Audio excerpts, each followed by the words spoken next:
ओम नमः शिवाय। स्वागत है आप सभी का मेरे H S Bhardwaj YouTube channel पर। आज मैं आपको शिवरात्रि से संबंधित जानकारी दूंगा। क्या शिवरात्रि पर गर्भवती महिलाओं को पूजा करनी चाहिए या नहीं करनी चाहिए? शिवरात्रि पर किन किन बातों का विशेष रूप से ध्यान रखा जाता है? कौन कौन से ऐसे कार्य हैं जो शिवरात्रि पर नहीं करने चाहिए? कौन से ऐसे कार्य हैं जो शिवरात्रि पर करने चाहिए? ये संपूर्ण जानकारी आज मैं आपको दे रहा हूँ।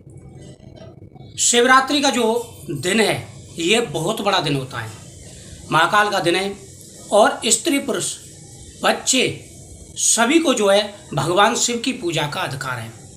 सभी को भगवान शिव जी की पूजा करनी चाहिए। जिस मनोकामना से हम भगवान शिव की पूजा करते हैं हमारी सारी मनोकामनाएं पूरी होती हैं, भगवान शिव का आशीर्वाद प्राप्त होता है, जीवन की हर समस्या का समाधान हो जाता है। आपके मन में किसी भी प्रकार की कोई भी मनोकामना हो वह मनोकामना महाकाल की पूजा से तुरंत पूरी हो जाती है। सच्चे मन और लगन से अगर पूजा की जाए तो वह फलदायी होती है। शिवरात्रि पर 4 पैर की पूजा की जाती है, रात के 4 पैर की पूजा की जाती है, इसलिए इसको शिवरात्रि बोलते हैं, यानी रात की पूजा की जाती है।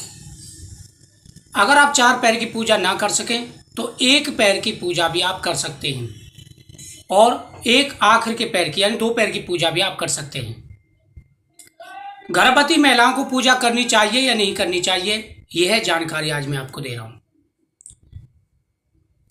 गर्भधारण से लेकर के और चतुर्थ मास तक, अगर गर्भधारण से लेकर के चतुर्थ महीने तक का गर्भ है यानी चौथे महीने तक का गर्भ है तो महिलाएं पूजा कर सकती हैं, किसी भी प्रकार की कोई परेशानी नहीं है। शास्त्रों के हिसाब से भी कहा गया है कि 5वें महीना जब लग जाता है, 5वें महीने से लेकर के और शिशु के जन्म तक गर्भवती महिलाओं को शिवलिंग का स्पर्श या शिवलिंग की पूजा नहीं करनी चाहिए।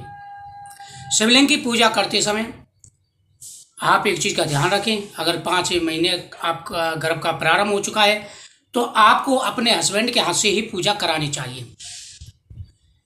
क्या घर में शिवलिंग रखना चाहिए?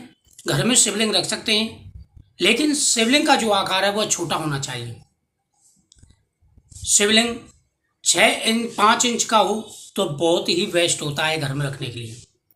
अगर शिवलिंग आप पारद शिवलिंग रखते हैं तो वह सबसे श्रेष्ठ माना जाता है।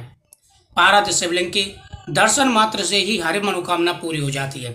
अगर आप पारद शिवलिंग रखते हैं तो आप घर में भी शिवरात्रि की पूजा कर सकते हैं। अगर घर में आपके में शिवलिंग नहीं है तो आप मंदिर में जाकर के पूजा करें। इस दिन, शिवरात्रि वाले दिन, मीट मांस का प्रयोग नहीं करना चाहिए, असत्य नहीं बोलना चाहिए, किसी का अपमान नहीं करना चाहिए, मैथुन कर्म यानी ब्रह्मचर्य का पालन करना चाहिए। ये चीज़ों का विशेष रूप से ध्यान रखना चाहिए। जो भी व्यक्ति स्त्री या पुरुष व्रत रखते हों तो उनको संभवतः खाट पर या फोल्डिंग पर नहीं सोना चाहिए, उनको जमीन पर सोना चाहिए या तख्त पर सोना चाहिए। ये व्यवस्था भी आप जरूर बना करके रखें। शिवरात्रि की रात को करीबन 12 बजे तक कोशिश करें, 12 बजे तक आप जागरण करें, 1 बजे तक जागरण करें और ओम नमः शिवाय मंत्र का जाप करते रहें। 9 बजे, 8:30 बजे से लेकर के 9:30 बजे के बीच में आप प्रथम पैर की पूजा करें, ये शुभ माना जाता है। इस पैर की पूजा करते समय भगवान का शिव का अभिषेक करें और विभिन्न पदार्थों से आप जो है पूजा करें। भगवान को बेलपत्र अर्पण करें, भस्मी अर्पण करें, आपकी सारी मनोकामनाएं पूरी होंगी। इस दिन व्रत जरूर रखना चाहिए। व्रत ना रख सके तो सादा पूजा जरूर करनी चाहिए। घर में साफ सफाई होनी चाहिए, गंगा जल के छींटे लगने चाहिए। अगर संभव हो सके तो थोड़ा सा गाय का गोबर ला करके घर के किसी भी कोने पर स्वास्थ्य चिन्ह बनाना चाहिए। ऐसा करने से हर मनोकामना पूरी हो जाती है और हमारी सारी मनोकामनाएं भगवान शिव पूरी करते हैं। तो शिवरात्रि पूजन में इस बात का विशेष ध्यान रखें, कोई भी पूजा आप करें, शिव जी की पूजा करें, प्रत्येक सोमवार की पूजा करें या मासिक शिवरात्रि की पूजा करें, तो आपको ध्यान रखना है कि अगर 5वां महीना आपके गर्भ का लग चुका है तो आपको शिवलिंग का स्पर्श नहीं करना चाहिए, शिवलिंग की पूजा नहीं करनी चाहिए। पूजा आप अपने हस्बैंड के हाथ से करा दें। आप जो सामान है उस पर हाथ लगा दें और आपके हस्बैंड पूजा करेंगे तो कोई परेशानी नहीं है। शिवरात्रि की पूजा सभी कर सकते हैं।